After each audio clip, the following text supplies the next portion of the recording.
दक्षिण अफ्रीका में ब्रिक्स की मीटिंग खत्म करके प्रधानमंत्री को सीधे भारत आना था। यहां चंद्रयान 3 की सफलता का जश्न मनाया जा रहा था। इस उपलब्धि को मिस करना पॉलिटिकल नुकसान हो सकता था। बावजूद इसके प्रधानमंत्री मोदी मुड़ गए ग्रीस की तरफ।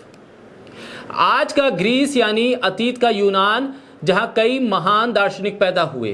प्रधानमंत्री को ग्रीस की यात्रा पर जाना पड़ा और यात्रा को लेकर सिटी टाइम्स का कहना है कि जब प्रधानमंत्री मोदी ग्रीस के प्रधानमंत्री से मिले तो उन्होंने खास तौर पर बंदरगाह के अधिग्रहण को लेकर रुचि दिखाई। यह ऐतिहासिक यात्रा थी क्योंकि ये पहली बार हो रहा था कोई प्रधानमंत्री भारत का ग्रीस जा रहा था।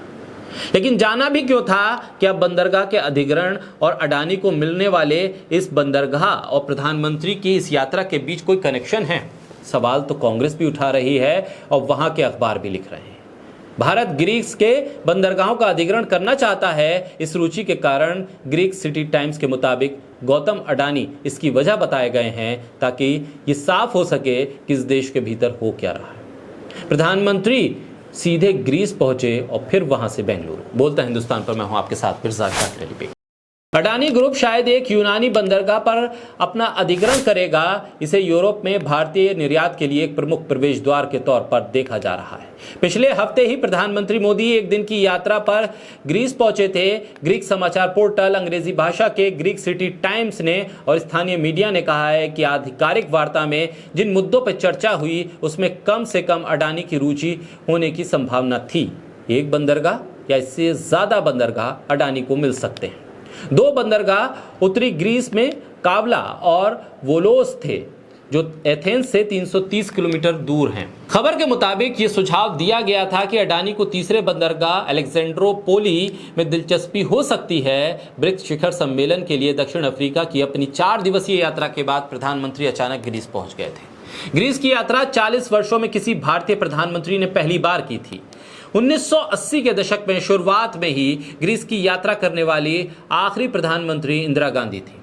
प्रधानमंत्री मोदी ने पिछले शुक्रवार को अपनी ग्रीस यात्रा के दौरान इस बात पर जोर दिया कि वो ग्रीस को यूरोपीय संघ में भारत के लिए एक आवश्यक आर्थिक, परिवहन और रणनीतिक प्रवेश द्वार मानते और दोनों पक्षों के लिए महान अवसरों के बारे में बात की।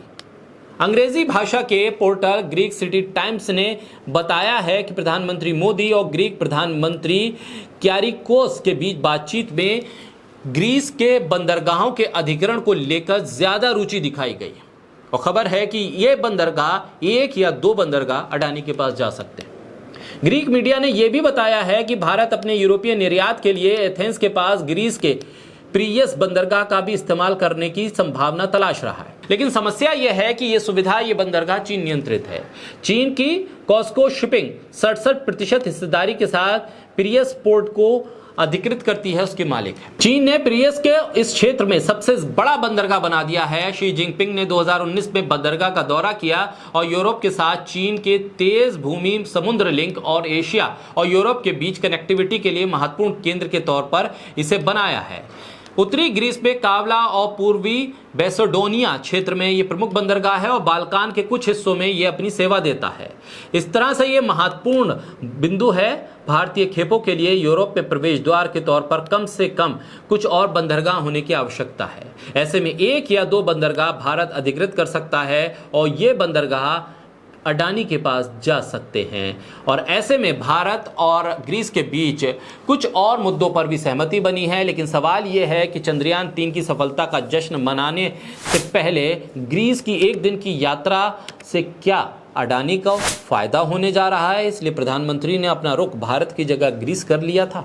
कई सवाल हैं और इस पोर्टल की खबर के बाद कांग्रेस भी हमलावर है।